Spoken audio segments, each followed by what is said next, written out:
आता next physical property halo alkanes आणि halo arenes मधली स्टडी करून राहिलेला आहोत सोलिबिलिटी. आता ही सोलिबिलिटी स्टडी करत असताना एक महत्वाची इन्फॉर्मेशन्स लक्षात ठेवायची आहे की आपल्याला हे पाठ करायचे नाही आहेत, बरोबर आहे. आता पाठ करायचं नाही म्हणजे कोणत्याही ऑर्गॅनिक कंपाऊंड्समध्ये फिजिकल प्रॉपर्टीमध्ये सोलिबिलिटी जर असेल तर ती कशी डिसाईड करायचं आहे की तो वॉटरमध्ये सोल्युबल होणार आहे का ऑर्गॅनिक कंपाऊंड्समध्ये सोल्युबल होणार आहे. तर त्यासाठी काही इन्फॉर्मेशन्स मी इथे समजावून सांगतो.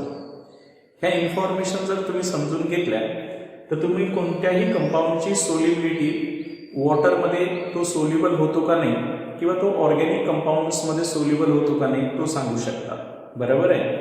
त्यामुळं सर्वात पहिल्यांदा एक लक्षात ठेवायचं आहे की तुम्ही जर एखादा ऑर्गॅनिक कंपाऊंड्स घेतला असेल, काय असेल ऑर्गॅनिक कंपाऊंड्स म्हणजे ज्यांच्यामध्ये काय असते कार्बन ॲटम असतात. हा जर ऑर्गॅनिक कंपाऊंड घेतला आणि ऑर्गॅनिक कंपाऊंड्स वॉटरमध्ये जर आपण डिझॉल्व्ह केलं तर जनरली हे इनसोल्युबल असते. ऑर्गॅनिक कंपाऊंड्स वॉटरमध्ये जनरली काय असतो इनसोल्युबल असतो. काय असतो इनसोल्युबल, बरोबर आहे. पण काही ऑर्गॅनिक कंपाऊंड्स हे वॉटरमध्ये काय होत असतात सोल्युबल होत असतात, बघा. पण काही ऑर्गॅनिक कंपाऊंड्स हे वॉटरमध्ये जर आपण डिझॉल्व्ह केले तर हे काय होत असतात सोल्युबल होत असतात. तर सोल्युबल कोणता ऑर्गॅनिक कंपाऊंड्स वॉटरमध्ये होऊ शकतो माहिती आहे का? जो ऑर्गॅनिक कंपाऊंड्स वॉटरमध्ये टाकल्यानंतर कोणती बॉन्डिंग करत असेल हायड्रोजन बॉन्डिंग करत असेल वॉटर सोबत, तर तो वॉटर सोबत काय होत असते सोल्युबल होऊ शकतो. कोणती बॉन्डिंग करत असेल हायड्रोजन बॉन्डिंग जर तो करत असेल ऑर्गॅनिक कंपाऊंड्स, एखादा ऑर्गॅनिक कंपाऊंड्स वॉटर सोबत जर कोणती बॉन्डिंग करत असते हायड्रोजन बॉन्डिंग करत असेल तर दिस कंपाऊंड्स आर सोल्युबल. क्लिअर होऊन राहिलं इथपर्यंत. आता एक महत्वाची गोष्ट आहे की मग असं कसं लक्षात ठेवायचं की एक कंपाऊंड वॉटर सोबत हायड्रोजन बॉन्डिंग करतो म्हणून आहे ना. मग त्यासाठी आपण सर्वात पहिल्यांदा काय करू की कोणता कंपाऊंड वॉटर सोबत हायड्रोजन बॉन्डिंग करत असतो ते समजून घेऊ. ऑर्गॅनिक कंपाऊंड्स बघा लक्षात ठेवायचं आहे. तर व्हेरी फ्यू ऑर्गॅनिक कंपाऊंड्स आहेत जे वॉटर सोबत हायड्रोजन बॉन्डिंग करतील आणि वॉटरमध्ये सोल्युबल होतील. आता हायड्रोजन बॉन्डिंग करण्यासाठी हायड्रोजन मोस्ट इलेक्ट्रोनिगेटिव्ह ॲटमला अटॅच असला पाहिजे. क्लिअर आहे. म्हणजे जसं मी एक अल्कोहोल घेतो, अल्कोहोल हा वॉटरमध्ये सोल्युबल असतो.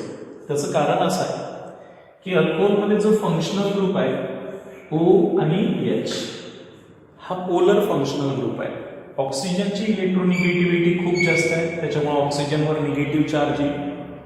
हायड्रोजनची इलेक्ट्रोनिगेटिव्हिटी कमी आहे त्याच्यामुळे पार्शल पॉझिटिव्ह चार्ज आहे की नाही. आता यांना जर आपण वॉटरमध्ये डिझॉल्व्ह केलं, वॉटरमध्ये यांना टाकलं तर वॉटर सुद्धा पोलर असते. पोलरमध्ये डिझॉल्व्ह होत असते, हा रूल आहे.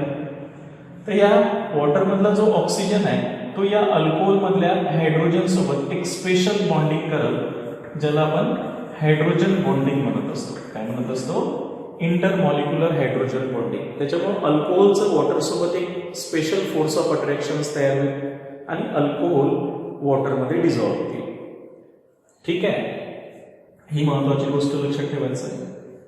आता अल्कोहोलमधला हा वाला पार्ट जो आहे पोलर पार्ट OH हा वाला पार्ट रिस्पॉन्सिबल आहे वॉटर सोबत फोर्स ऑफ अट्रॅक्शन करण्यासाठी आणि वॉटर सोबत सोल्युबल होण्यासाठी. पण हा जो कार्बनवाला पार्ट असतो ना हा कार्बनवाला पार्ट वॉटर हिटिंग पार्ट असतो. म्हणजे जेवढे जास्त कार्बन वाढेल अल्कोहोलमध्ये तसं सोल्युबिलिटी डिक्रीज होत जाईल. ठीक आहे. पण अल्कोहोल वॉटरमध्ये सोल्युबल होण्याचं कारण काय की ऑर्गॅनिक कंपाऊंड वॉटरमध्ये सोल्युबल होण्याचं कारण काय असते हायड्रोजन बॉन्डिंग करत असते. आता नेक्स्ट मी अमाइन घेतला. कोणता घेतला अमाइन. अमाइनचा फॉर्म्युला सर्वांना माहिती आहे. काय फॉर्म्युला आहे अमाइनचा NH2 RNH2. यामध्ये नायट्रोजन आणि हायड्रोजनमध्ये लार्ज डिफरन्स आहे इलेक्ट्रोनिगेटिव्हिटीमध्ये आहे की नाही. त्याच्यामुळे हायड्रोजनवर पार्शल पॉझिटिव्ह चार्ज आणि नायट्रोजनची इलेक्ट्रोनिगेटिव्हिटी जास्त असल्यामुळे नायट्रोजनवर निगेटिव्ह चार्ज तयार होईल. आणि जेव्हा आपण यांना वॉटर सोबत काय करू यांचं वॉटर सोबत सोल्युबिलिटी चेक करू तर वॉटर तर पोलर असतेच निगेटिव्ह पॉझिटिव्ह. हे एक महत्वाचे इन्फॉर्मेशन लक्षात ठेवायचे आहे. त्याच्यामुळे हा नायट्रोजन्स या ऑक्सिजन सोबत, नायट्रोजनचा जो हायड्रोजन आहे तो या वॉटरच्या ऑक्सिजन सोबत एक फोर्स ऑफ अट्रॅक्शन बनवल, ज्याला आपण हायड्रोजन बॉन्डिंग म्हणत असतो. बरोबर आहे की नाही? ज्याच्यामुळे अमाइन्स वॉटरमध्ये सोल्युबल होतील. तुम्ही कार्बोक्सिलिक ऍसिड जरी घेतला असता, कार्बोक्सिलिक ऍसिडचा फॉर्म्युला सर्वांना माहिती आहे, RCOOH. हा सुद्धा वॉटरमध्ये सोल्युबल होईल. त्याचं कारण आहे की इथे जे O निगेटिव्ह H पॉझिटिव्ह हे हायड्रोजन वॉटर सोबत कोणती बॉन्डिंग करल? इंटरमॉलिक्युलर हायड्रोजन बॉन्डिंग करल. या वॉटरचा ऑक्सिजन निगेटिव्ह आणि ऍसिडचा H पॉझिटिव्ह. अशा प्रकारे जे कंपाऊंड्स वॉटर सोबत इंटरमॉलिक्युलर हायड्रोजन बॉन्डिंग करू शकतात ते वॉटरमध्ये रेडिली सोल्युबल होऊ शकतात. बरोबर आहे? पण जे कंपाऊंड, ऑर्गॅनिक कंपाऊंड वॉटर सोबत इंटरमॉलिक्युलर हायड्रोजन बॉन्डिंग करणार नाही ते वॉटर सोबत सोल्युबल होणार नाही. दुसरा एक रूल असतो, universal rule, like dissolve like, like dissolve like. म्हणजे एखादा कंपाऊंड दुसऱ्या कंपाऊंडमध्ये सोल्युबल केव्हा होऊ शकतो? जर एखादा पोलर कंपाऊंड असेल, पोलर कंपाऊंड असेल तर तो पोलर सॉल्व्हंटमध्ये टाकला आपण, पोलर सॉल्व्हंटमध्ये जर टाकला तर तो पोलर सॉल्व्हंटमध्ये रेडिली सोल्युबल होत असतो. काय होत असतो? सोल्युबल होत असतो. पोलर पोलरमध्ये सोल्युबल होते, व्हाईस वर्सा. त्याच्याच उलट नॉन पोलरमध्ये सोल्युबल होईल. हे तुमच्या लक्षात आलं मी काय सांगितलं आहे ते? म्हणजे हे जर तुम्ही रूल पाहिला तर असं लक्षात येते की एखादा पोलर कंपाऊंड असेल तर तो पोलर सॉल्व्हंटमध्ये डिझॉल्व्ह होऊ शकतो. तर जसं वॉटर हे पोलर सॉल्व्हंट आहे, कारण वॉटरमध्ये H पॉझिटिव्ह आणि O निगेटिव्ह असेल, OH निगेटिव्ह असते. त्याच्यामुळे वॉटर हे पोलर सॉल्व्हंट आहे. आणि पोलॅरिटी आपण कशाहून ठरवत असतो? Dipole movement. ज्यांची डायपोल मुवमेंट जास्त असते ते जास्त पोलर असतात. ठीक आहे? समोर तोही पार्ट आपण स्टडी करणार आहोत. मी हे पहिले लॉजिकली तुम्हाला समजावून सांगत राहील. आता नेक्स्ट लक्षात ठेवायचं आहे की कोणताही ऑर्गॅनिक कंपाऊंड जर असेल, जनरली सर्वच ऑर्गॅनिक कंपाऊंड हे ऑर्गॅनिक सॉल्व्हंटमध्ये जर आपण ऍड केले, ऑर्गॅनिक सॉल्व्हंट म्हणजे कोणते? बेन्झीन असते C6H6, अल्कोहोल असतात, इथर आहे की नाही, त्याच्यानंतर क्लोरोफॉर्म आहे किंवा कार्बन टेट्राक्लोराइड. हे जे सॉल्व्हंट आहेत, जसं वॉटर सॉल्व्हंट म्हणतो तसं हे ऑर्गॅनिक सॉल्व्हंट. त्याच्यामध्ये ऑर्गॅनिक कंपाऊंड टाकला तर रेडिली सोल्युबल होत असते. म्हणजे कोणताही ऑर्गॅनिक कंपाऊंड हे दुसऱ्या ऑर्गॅनिक कंपाऊंड्समध्ये ऍड केला तर हे रेडिली सोल्युबल होत असतात. हे दोन गोष्टी तुमच्या लक्षात ठेवायच्या आहेत. हे इन्फॉर्मेशन्स ऐकल्यानंतर आपण आता आपल्या अल्किल हॅलाइड्समध्ये सोल्युबिलिटी चेक करू. इथपर्यंत सर्वांच्या लक्षात आलं? तर अल्किल हॅलाइड्समध्ये सोल्युबिलिटी चेक करत असताना सर्वात पहिल्यांदा आपण पाहायचं आहे की अल्किल हॅलाइड्स आपला ऑर्गॅनिक कंपाऊंड आहे, माहित आहे. तो जर वॉटर सोबत हायड्रोजन बॉन्डिंग करू शकला तर तो वॉटरमध्ये सोल्युबल होईल. बरोबर आहे की नाही? किंवा दुसरं आपण म्हटलं की पोलर असेल तर पोलरमध्ये डिझॉल्व्ह होते. तर पहिल्यांदा तर आपण अल्किल हॅलाइड्स समजून घेऊ, म्हणजेच हॅलो अल्केन्स. बरोबर आहे? हॅलो अल्केनची वॉटरमध्ये सोल्युबिलिटी चेक करू. त्यासाठी सर्वात पहिल्यांदा हे जे हॅलो अल्केन्स आहेत किंवा अल्किल हॅलाइड्स आहेत याचं नेचर आपल्याला समजलं पाहिजे की हे पोलर नेचर आहे का नॉन पोलर आहेत म्हणून. इथपर्यंत लक्षात ठेवायचं. तर पहिल्यांदा तर आपल्याला माहिती आहे की alkyl halides are polar in natures. जे अल्किल हॅलाइड्स असतात काय म्हटलं आपण? Alkyl halides are polar in nature. Alkyl halide आपण कसा रिप्रेझेंट करतो? R/S असा रिप्रेझेंट करतो. अल्किल हॅलाइड्स कसे असतात? पोलर नेचर असते अल्किल हॅलाइड्सचं. क्लिअर आहे? म्हणजेच हॅलोजन्सवर पार्शल निगेटिव्ह आणि कार्बनवर पार्शल पॉझिटिव्ह. बरोबर आहे? आता हे alkyl halides are polar in natures. हे पोलर नेचर असते यांचं. आता हे जर पोलर असेल तर नॅचरली पोलर सॉल्व्हंट मध्ये रेडिली डिझॉल्व्ह व्हायला पाहिजे. आता हे पोलर नेचर कशामुळे आहे? कशाचं? हॅलो अल्केनचं. तर कोणाचंही पोलर नेचर आपण कशावरून ठरवत असतो? त्यांची डायपोल मुवमेंट. कशावरून ठरवत असतो आपण? डायपोल मुवमेंटवरून ठरवत असतो. तर अल्किल हॅलाइड्समध्ये खूप जास्त डायपोल मुवमेंट आहे. तर अल्किल हॅलाइडची जी डायपोल मुवमेंट आहे, जी आपण न्यून दर्शवत असतो, ती आहे 2.05 to 2.15 एवढी हायर डायपोल मुवमेंट आहे. कशाची? अल्किल हॅलाइडची. लक्षात आलं मी काय म्हटलं आहे ते? आणि त्यामुळं वॉटर हे सुद्धा पोलर आहे आपला. वॉटर ज्याच्यामध्ये आपण डिझॉल्व्ह करणार आहोत, वॉटर कसं सॉल्व्हंट आहे? पोलर सॉल्व्हंट आहे ना. आता पोलर सॉल्व्हंट जर असेल आणि आपला अल्किल हॅलाइड पोलर असेल तर तो रेडिली डिझॉल्व्ह व्हायला पाहिजे. युनिव्हर्सचा रूल आहे, like dissolve like. Polar compound polar solvent मध्ये रेडिली डिझॉल्व्ह व्हायला पाहिजे. बरोबर आहे. पण इथे काय होत असते की हे जे अल्किल हॅलाइड्स असतात हे वॉटरमध्ये इन्सोल्युबल आहेत. अल्किल हॅलाइड जे म्हणतो आपण हॅलो अल्केन्स, जरी हे पोलर असतील, काय असतील? अल्किल हॅलाइड इव्हन पोलर असून हे वॉटरमध्ये जर आपण पोलर सॉल्व्हंटमध्ये ऍड केले, वॉटर तुमचा पोलर सॉल्व्हंट आहे. बघा लक्षात ठेवायचं आहे. वॉटर सर्वांना माहिती आहे की H positive OH negative polar solvent आहे. पण यामध्ये जर आपण अल्किल हॅलाइड्स वॉटरमध्ये जर ऍड केला तर हे इन्सोल्युबल आहे. मग आता हे तर आपल्या युनिव्हर्सल रूलचं फेल्युअर आहे. Like dissolve like. पोलर मध्ये सोल्युबल व्हायला पाहिजे होता. पण हा अल्किल हॅलाइड्स इव्हन पोलर असून, म्हणजे यांची डायपोल मुवमेंट खूप जास्त असून, म्हणजे जास्त पोलर असून सुद्धा हे वॉटर सोबत काय होत नाही? सोल्युबल होत नाही. तर त्याचं कारण काय? तर मी इथे पहिलेच एक्सप्लेन केलेलं आहे की तो ऑर्गॅनिक कंपाऊंड वॉटर सोबत हायड्रोजन बॉन्डिंग करू शकत नाही. म्हणून आपण इथं त्याचं रिझन सांगतो.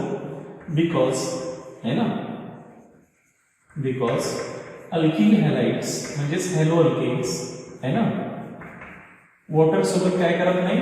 Do not form hydrogen bonding. Do not form hydrogen bonding. हे यांच्यासोबत हायड्रोजन बॉन्डिंग करू शकत नाही. बरोबर आहे. आणि त्यामुळं हा अल्किल हॅलाइड्स वॉटरमध्ये काय होत नाही? सोल्युबल होऊ शकत नाही. त्यांच्यामध्ये इतकं स्ट्रॉंग फोर्स ऑफ अट्रॅक्शन्स तयार होणार नाही, ज्याच्यामुळं अल्किल हॅलाइड वॉटरमध्ये इन्सोल्युबल राहील. बरोबर आहे. हे तर झालं आपण अल्किल हॅलाइड्स वॉटरमध्ये का इन्सोल्युबल आहे. ठीक आहे. आता जर आपण याच अल्किल हॅलाइडचं ऑर्गॅनिक सॉल्व्हंटमध्ये ऍड केलं आपण. ऑर्गॅनिक सॉल्व्हंट म्हणजे कोणते? बेन्झीन. जसं वॉटर घेतलं आपण तर वॉटर हे इनऑर्गॅनिक सॉल्व्हंट होतं, पोलर सॉल्व्हंट. तसं आता मी ऑर्गॅनिक सॉल्व्हंट घेतले. बेन्झीन घ्या, अल्कोहोल घ्या, इथर घेऊ शकता तुम्ही. बेन्झीन, अल्कोहोल, इथर, क्लोरोफॉर्म घेऊ शकता, CaCl3 किंवा कार्बन टेट्राक्लोराइड यासारखे जर ऑर्गॅनिक सॉल्व्हंट तुम्ही घेतले आणि यामध्ये जर आपण हॅलो अल्केन्स किंवा आपला अल्किल हॅलाइड्स ऍड करून पाहिला, अल्किल हॅलाइड, तर मी तुम्हाला सांगितलं आहे की हे टेन्शनच नाही घ्यायचं आहे. ऑर्गॅनिक कंपाऊंड असेल तर तो ऑर्गॅनिक सॉल्व्हंटमध्ये रेडिली डिझॉल्व्ह होईल. यांच्यामध्ये स्ट्रॉंग फोर्स ऑफ अट्रॅक्शन बनतेच, आहे की नाही. आणि म्हणून ऑर्गॅनिक कंपाऊंड्स हा ऑर्गॅनिक सॉल्व्हंटमध्ये रेडिली डिझॉल्व्ह होत असतो. त्याच्यामुळं ऑर्गॅनिक सॉल्व्हंट जे असतील कोणते? बेन्झीन, अल्कोहोल, इथर, क्लोरोफॉर्म, कार्बन टेट्राक्लोराइड यांच्यामध्ये अल्किल हॅलाइड्स काय होतील? सोल्युबल होतील. काय होतील? सोल्युबल होतील. क्लिअर झालं? बऱ्याच जणांना वाटतंय की अल्किल हॅलाइड पोलर आहे आणि वॉटरही पोलर आहे, पोलरमध्ये सोल्युबल होईल. पण अल्किल हॅलाइड्स वॉटरमध्ये सोल्युबल होत नाही. It is insoluble in water because alkyl halides do not have tendency to form the hydrogen bonding, means it does not have a force. त्याला असा force of attraction राहणार नाही जो वॉटरमधली हायड्रोजन बॉन्डिंग ब्रेक करून त्यांच्यासोबत attractions करत. बरोबर आहे.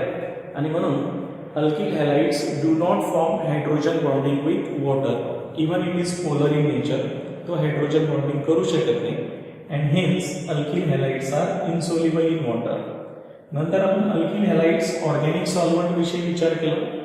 अल्किल हॅलाइड्स मध्ये बेन्झीन, अल्कोहोल, इथर, क्लोरोफॉर्म हे ऑर्गॅनिक सॉल्व्हंट आहे आपले. या ऑर्गॅनिक सॉल्व्हंट मध्ये जर आपण अल्किल हॅलाइड्स ऍड केला तर हा सोल्युबल होत असतो. आणि त्याचं कारण आहे की ते जनरल रूल आहे. काय जनरल रूल आहे की आपल्याला माहिती आहे की लाईक डिझॉल्व लाईक. तर हे तर झालं हॅलो अल्केन विषय. दुसरं आपण हीच प्रॉपर्टी हॅलो एरिनसाठी पाहू. हॅलो एरिन्स म्हणजेच ॲरोमॅटिक. रूल सेमच राहणार आहे सोल्युबिलिटीचा कोणाहीसाठी, बरोबर आहे की. तर आता हीच प्रॉपर्टी आपण कोणासोबत चेक करू, ॲरिल हॅलाइड्स. म्हणजे यांच्यावरही जरी ऑब्जेक्टिव्ह विचारला गेला तर तुम्हाला लक्षात आलं पाहिजे. तर हॅलो एरिन्स. सेकंड आता आपण याची कोणासाठी घेऊ, हॅलो एरिन्स. हॅलो एरिन सर्वांना माहिती आहे की, म्हणजेच ॲरोमॅटिक रिंगवर हॅलोजन आयटम्स ज्याला आपण हॅलो एरिन्स म्हणत असतो. तर हॅलो एरिनची सोल्युबिलिटी चेक करू. तर सुरुवातीला हॅलो एरिन सुद्धा पोलरच आहे, पण ते लेस पोलर आहे. त्याचं कारण आहे की त्याची डायपोल मुवमेंट कमी असते. लक्षात ठेवा, halo arenes are polar. Halo arenes हे जे हॅलो एरिन्स असतात are polar in nature. Are polar in nature. हे सुद्धा पोलर इन नेचरच असतात, आहे की नाही. जसं हॅलोजन्सवर निगेटिव्ह आणि कार्बनवर positive. But they are less polar. कसं काय ठरवत असतो की लेस पोलर आहे, ते हे यांच्या डायपोल मुवमेंटवरून ठरवत असतो. तर तुम्हाला माहिती आहे की डायपोल मुवमेंट आपण न्यून दर्शवत असतो आणि यांची डायपोल मुवमेंट अल्किल हॅलाइडच्या डायपोल मुवमेंटपेक्षा कमी असते, म्हणून हे लेस पोलर असतात. 1.6 to 1.8 dy एवढी असते. जसं आपण अल्किल हॅलाइडची जर डायपोल मुवमेंट पाहिली तर आपण आता स्टडी केलं की अल्किल हॅलाइडची डायपोल मुवमेंटची रेंज ही 2.05 to 2.15 dy एवढी असते. त्याच्यामुळे अल्किल हॅलाइड्स हे मोर पोलर असतात ॲज कम्पेअर टू ॲरिल हॅलाइड्स. मग आता हे तर लेस पोलर आहे, तर यांना जर आपण वॉटरमध्ये काय केलं, डिझॉल्व्ह करून पाहिलं. कशामध्ये ॲड करून पाहिलं, वॉटरमध्ये. तर हे कसे भेटतील आपल्याला, इन्सोल्युबल. काय असतील, इन्सोल्युबल. त्याचं कारण तुम्हाला माहितीच आहे, इन्सोल्युबल राहतील वॉटरमध्ये, आहे ना. आता हे इन्सोल्युबल असण्याचं कारण तुमच्या आताच सांगितलं मी की they do not form hydrogen bonding. हे काय करू शकत नाही, हायड्रोजन बॉन्डिंग करू शकत नाही. Do not form hydrogen bonding. हे हायड्रोजन बॉन्डिंग करणार नाही आणि त्याच्यामुळे हे वॉटरमध्ये सोल्युबल होणार नाही. ठीक आहे. इव्हन तुम्ही यांना जर आता ऑर्गॅनिक सॉल्व्हंटमध्ये ऍड केलं, इथे वॉटर झालं आपलं. कोणतं सॉल्व्हंट, वॉटर. पोलर सॉल्व्हंट झालं. हे आपलं पोलर सॉल्व्हंट होतं वॉटर, त्यांच्यामध्ये ऍड करून पाहिलं. आता आपण सेकंड ऑर्गॅनिक सॉल्व्हंटमध्ये ऍड केलं, ऑर्गॅनिक सॉल्व्हंट. आता ऑर्गॅनिक सॉल्व्हंट म्हटलं तर मी आताच सांगितलं आहे की ऑर्गॅनिक सॉल्व्हंटमध्ये तुम्ही बेन्झीन घेऊ शकता, अल्कोहोल, कोणताही ऑर्गॅनिक कंपाऊंड घेऊ शकता सॉल्व्हंट म्हणून. इथर आहे की नाही, क्लोरोफॉर्म, CaCl3, त्याच्यानंतर कार्बन टेट्राक्लोराइड. हे जे ऑर्गॅनिक सॉल्व्हंट आहे यांच्यामध्ये जर आपण या हॅलो एरिन्सला ऍड केलं तर they are readily soluble, because organic always soluble in organic. जर ऑर्गॅनिक कंपाऊंड असेल तर तो ऑर्गॅनिक सॉल्व्हंटमध्ये ऍड केला तर ते फोर्स ऑफ अट्रॅक्शन त्यांच्यामध्ये बनते आणि ते रेडिली सोल्युबल होत असतात. तर they are soluble in organic solvent. ठीक आहे. हे असं हॅलो अल्केन्स आणि आपण हॅलो एरिनची माहिती घेतली सोल्युबिलिटी विषयी. आता सोल्युबिलिटी झाल्यानंतर आपल्याला नेक्स्ट स्टडी करायचं आहे ते म्हणजे डेन्सिटी. काय स्टडी करायचं आहे, याची डेन्सिटी. इथपर्यंत सर्वांच्या लक्षात आलं सोल्युबिलिटी. एवढा स्क्रीनशॉट काढू शकता तुम्ही. आता जे नेक्स्ट प्रॉपर्टी आपण स्टडी करणार आहोत ती आहे density of halo alkanes and halo arenes. म्हणजे डेन्सिटीवर नक्की क्वेश्चन्स विचारू शकते तुमचा. हा सुद्धा इम्पॉर्टंट पॉईंट आहे. त्याच्यामुळं आपण डेन्सिटीवर कशा प्रकारचे क्वेश्चन्स तयार होऊ शकतात तेही समजून घेणार आहोत. Density of alkyl halides and halo arenes म्हणजे ॲरिल हॅलाइड्स. हॅलो अल्केन्स आणि हॅलो एरिन्समध्ये डेन्सिटी हा पॉईंट समजून घेऊ आता. तर सर्वात पहिल्यांदा मला तुम्ही डेन्सिटीचा फॉर्म्युला सांगा की डेन्सिटीचा फॉर्म्युला आहे मास अपॉन व्हॉल्यूम. बघा लक्षात ठेवायचं आहे, डेन्सिटीचा सिंपल फॉर्म्युला आपल्याला लक्षात ठेवायचा आहे आणि पूर्ण क्वेश्चन्स याच्यावरच बनतील. म्हणजे मास जर इन्क्रीज झालं तर डेन्सिटी सुद्धा काय होत असते, इन्क्रीज होत असते. बरोबर आहे. आता जेव्हा आपण अल्किल हॅलाइड्स समजून घेऊन राहिलो किंवा हॅलो अल्केन्स, तर त्यांच्या डेन्सिटीवर पहिले फोकस करू. हॅलो अल्केन्स, त्यालाच आपण अल्किल हॅलाइड्स, ज्याला रिप्रेझेंट करत असताना आपण R(X) रिप्रेझेंट करतो. हॅलो अल्केन्स यांच्या डेन्सिटीवर फोकस करू. तर सर्वात पहिल्यांदा जे लाइटर अल्किल हॅलाइड्स आहेत, लाइटर म्हणजे फ्लोराईड आणि क्लोराइड्स, आणि म्हणून आपण पहिला पॉइंट नोट आउट करू याच्यामध्ये, आहे की नाही. दी लाइटर अल्किल हॅलाइड्स किंवा आपण त्याला स्मॉलर अल्किल हॅलाइडही म्हणू शकतो, आहे ना. म्हणजेच जसं अल्किल फ्लोराईड आहे, alkyl fluoride and alkyl chloride हे लाइटर अल्किल हॅलाइड्स आहेत. कसे आहेत हे, लाइटर अल्किल हॅलाइड्स, हलके अल्किल हॅलाइड्स आहे. हलके आहे म्हणजे यांची डेन्सिटी वॉटरपेक्षा कमी आहे. कारण आपण कोणाची डेन्सिटी कोणासोबत स्टडी करत असतो, वॉटर सोबत. म्हणजेच वॉटरची डेन्सिटी किती असते, डेन्सिटी ऑफ वॉटर बघा लक्षात ठेवायचं, स्टँडर्ड असते 1 ग्रॅम पर सेंटीमीटर क्यूब. म्हणजेच 1 सेंटीमीटर क्यूब मध्ये 1 ग्रॅम वॉटर फिक्स असते आणि 1 सेंटीमीटर क्यूब म्हणजेच 1 ml होते. म्हणजे 1 ml वॉटरचं वेट 1 ग्रॅमच भरत असते. ठीक आहे. आता ज्यांची डेन्सिटी वॉटरपेक्षा कमी असेल ते वॉटरवर फ्लोट होतील आणि ज्यांची डेन्सिटी जास्त असेल ते वॉटरमध्ये काय होतील, डीप होतील, खाली सेटल डाऊन होतील. बरोबर आहे की नाही. सिंपल आहे, माहिती आहे तुम्हाला. पण आपण जे अल्किल हॅलाइड्स स्टडी करून राहिलो त्यामध्ये जे लाइटर अल्किल हॅलाइड्स आहेत, कोणते, अल्किल फ्लोराईड किंवा अल्किल क्लोराइड्स, दिस आर लाइटर अल्किल हॅलाइड्स. हे लाइटर अल्किल हॅलाइड्स आहेत, have lower density than water. यांची लोअर डेन्सिटी असते, लोअर डेन्सिटी दॅन वॉटर. वॉटरपेक्षा कमी डेन्सिटी असते, त्याच्यामुळे वॉटरवर फ्लोट होते. बरोबर आहे की नाही. आता जे हेवियर अल्किल हॅलाइड्स आहेत, कोणते वाले, हेवियर अल्किल हॅलाइड्स म्हणून आपण. ठीक आहे. तर हेवियर अल्किल हॅलाइड्स जे घेऊ आपण, हेवियर अल्किल हॅलाइड्स मध्ये कोणते राहतील आता, म्हणजेच अल्किल ब्रोमाइड आहे, त्याच्यापेक्षा भारी कोण असेल, अल्किल आयोडाईड. जसं जसं मास वाढते हॅलोजन आयटमचा तसं डेन्सिटी सुद्धा वाढते, लक्षात ठेवायचं आहे. ठीक आहे. तर यांना आपण हेवियर अल्किल हॅलाइड्स म्हणून. कोणते आहे हे, हेवियर अल्किल हॅलाइड्स आर काय असतील, हे हेवियर असतील than that of water. This are heavier alkyl halides than water. हे वॉटरपेक्षा थोडे जड असते, that's why they are settle down, है ना, इन वॉटर. इथपर्यंत समजलं, लक्षात आलं. आता मी जर तुम्हाला कंपॅरेटिव्हली विचारलं की कोणाची डेन्सिटी किती असायला पाहिजे, आता तुम्हाला माहितच आहे की density increases with mass.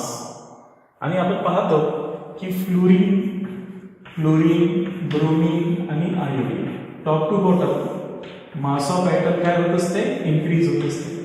Mass of item, आयोडीनचं मास सर्वात जास्त असेल, आहे की नाही. त्याच्यामुळे जर आपण अल्किल हॅलाइड्स मध्ये ऑर्डर ऑफ डेन्सिटीची ऑर्डर जर विचारल्या गेली तर आपल्याला करेक्ट आन्सर देता आलं पाहिजे. बरोबर आहे की नाही. As the mass of halogen atoms in alkyl halides किंवा halo alkanes increases, their density also increases. त्यांची डेन्सिटी सुद्धा काय होणार आहे, इन्क्रीज होणार आहे. त्याच्यामुळं आपण आता डेन्सिटी ऑर्डर बघितली. इथे काय करणार आहोत, density order of halo alkanes. Halo alkanes मध्ये आपण अल्किल ग्रुप सेम ठेवू, है ना, अल्किल ग्रुप सेम ठेवू आणि हॅलोजन चेंज करू, है ना. सेम अल्किल ग्रुप असेल पण different halogen item, same alkyl group ठेवू आणि हॅलोजन चेंज करून पाहू, तर यांची डेन्सिटी कंपॅरेटिव्हली पाहू.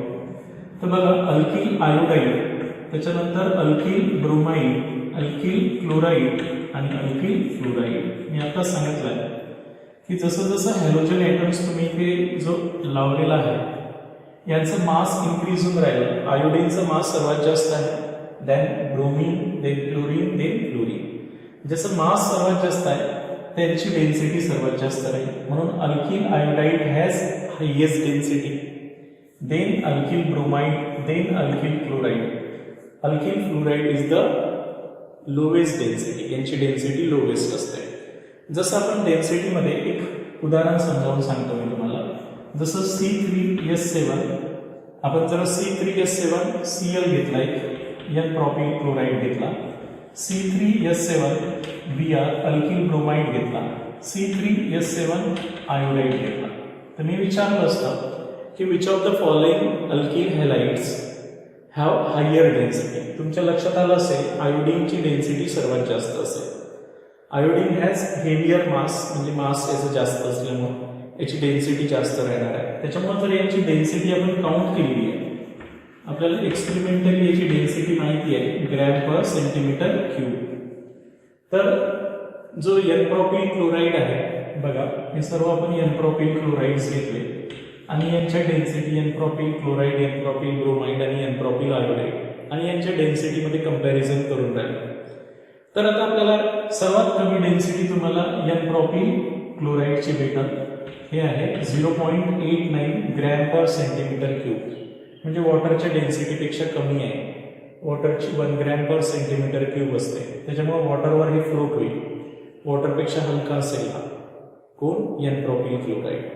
आता तुम्हाला सांगितलं होतं की ब्रोमाइड, आयोडाइड हेवियर असतात दॅन वॉटर, म्हणजे यांची डेन्सिटी वॉटरपेक्षा नक्कीच जास्त राहणार आहे.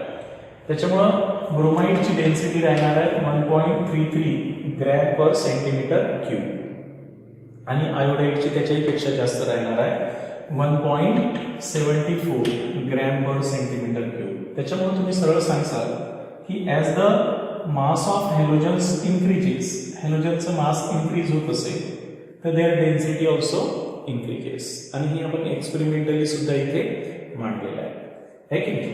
दुसरं आता मी सांगतो, हे तर पहिला एक पॉईंट लक्षात ठेवायचा आहे. मी अल्किल ग्रुप सेम घेतलेला आहे, बरोबर आहे. नंतर मी अल्किल ग्रुपही बदलवणार आहोत. तर आपण जर सेम अल्किल ग्रुप घेतला आणि हॅलोजन चेंज केले तर ज्या हॅलोजनचं मास इन्क्रीज होत असते तर त्याची डेन्सिटी सुद्धा काय होत असते, इन्क्रीज होत असते. जसं मिथिल क्लोराईड पेक्षा, सॉरी एन प्रोपिल क्लोराईड पेक्षा एन ब्युटिल प्रोपिल ब्रोमाइड आणि एन प्रोपिल आयोडाइड आपण असे घेतलेले. बघा इथपर्यंत तुमच्या लक्षात आलं आहे की आपण सेम अल्किल ग्रुप घेतलाय आणि डिफरंट हॅलोजन जर घेतले तर मास of halogens increases, the density also increases. आता आपण जर नेक्स्ट घेऊ ही सेकंड केस घेऊ.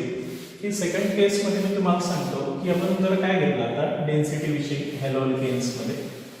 बघा लक्षात ठेवा, डेन्सिटी विषयी जर आपण सेकंड केसमध्ये पाहिला आता तर सेकंड केसमध्ये जर मी डेन्सिटीची कंडिशन सांगतो की मी डिफरंट अल्किल ग्रुप घेत असतो.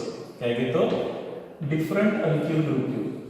Different alkyl group, alkyl group जर आता आपण डिफरंट घेतले बघा, तर अल्किल ग्रुप डिफरंट घेतल्यानंतर हॅलोजन सेम घेऊ आता आणि हॅलोजन आयटम आपण काय घेऊ, सेम घेऊ, आहे ना. तर लक्षात ठेवायचं. तर त्यामुळं आता यांच्या डेन्सिटीवर काय फरक पडणार आहे ते बघू आपण.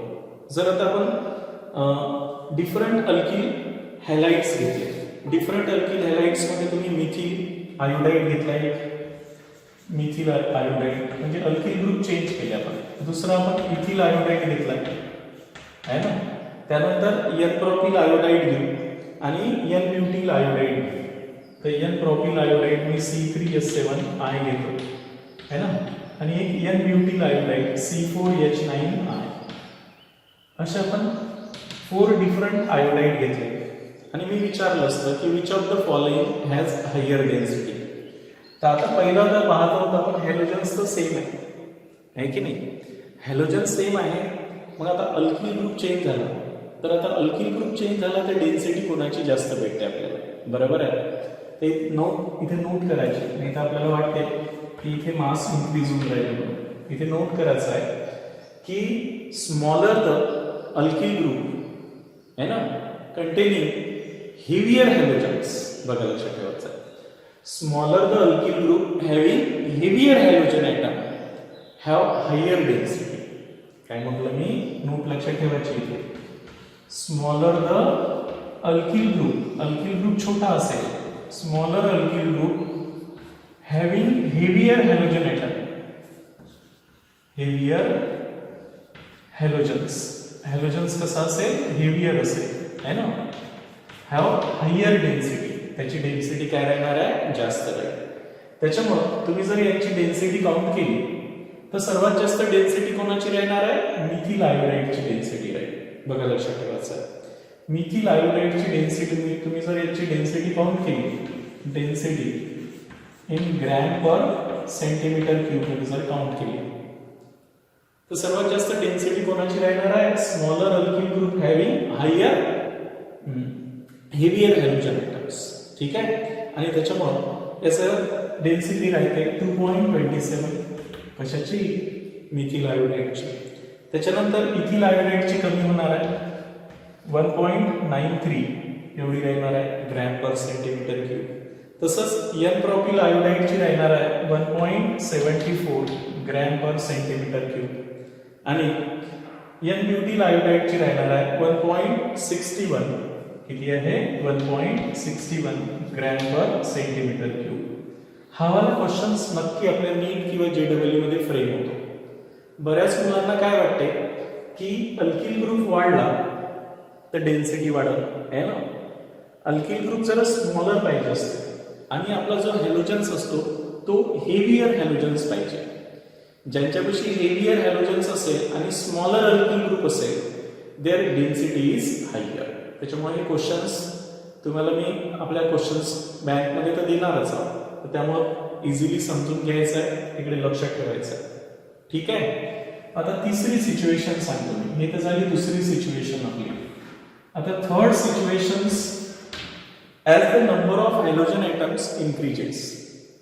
कार्बन सेम ठेवू आपण, एकच कार्बन असेल आणि त्याच्यामध्ये हॅलोजनची संख्या इन्क्रीज होत असेल.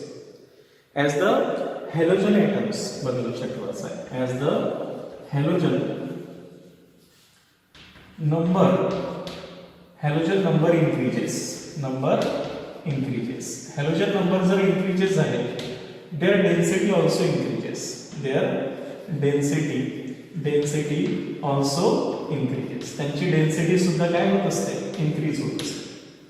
फॉर एक्झाम्पल, जसं मी मिथेन घेतलं, इथे मिथिल क्लोराईड घेतला, त्याच्यानंतर मिथिलीन डायक्लोराईड घेतला, त्याच्यानंतर क्लोरोफॉर्म घेतला आणि कार्बन टेट्राक्लोराईड घेतला. तर जसं जसं हॅलोजनची संख्या काय होत जाईल, इन्क्रीज होत जाईल, तसं डेन्सिटी सुद्धा काय होईल, इन्क्रीज होईल. जसं आपल्या बुक्समध्ये यांची व्हॅल्यू सुद्धा मेन्शन केलेली आहे. जर तुम्ही यांची डेन्सिटी पाहिली, कशाची, मिथिलीन डायक्लोराईडची, तर मिथिलीन डायक्लोराईडची डेन्सिटी त्याने दिलेली आहे. मिथिलीनची तर आपल्याला माहिती आहे, ती मिथिल आयोडाइडची दिली होती.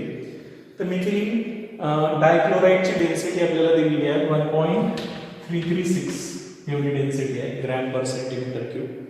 त्याच्यानंतर क्लोरोफॉर्मची त्याच्यापेक्षा जास्त असेल 1.48 आणि कार्बन टेट्राक्लोराईडची त्याच्याही पेक्षा जास्त आहे 1.59. जसं मी तुम्हाला सांगितलं आहे, as the number of halogen atoms in the alkyl halides is increases their density also increases. इथे कार्बनची संख्या सेम आहे, पण हॅलोजनची संख्या जर इन्क्रीज होत असेल तर तुम्ही सांगायचं आहे की कोणाची डेन्सिटी जास्त आहे. असे बरेचसे क्वेश्चन्स येतील, त्या क्वेश्चनचंही एक्सप्लेनेशन्स आपण पाहणारच आहोत. त्याच्यामुळे व्यवस्थित हा पॉईंट पहिल्यांदा क्लिअर करायचा आपल्याला, बरोबर आहे.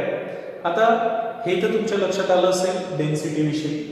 आता डेन्सिटी झाल्यानंतर नेक्स्ट पॉईंट पाहणार आपण आता डायपोल मोमेंट. इथपर्यंत क्लिअर झालं असेल तुम्हाला, तर एवढ्या याचा स्क्रीनशॉट घेऊन घ्या, मी तुम्हाला डायपोल मुवमेंट समजावून सांगतो.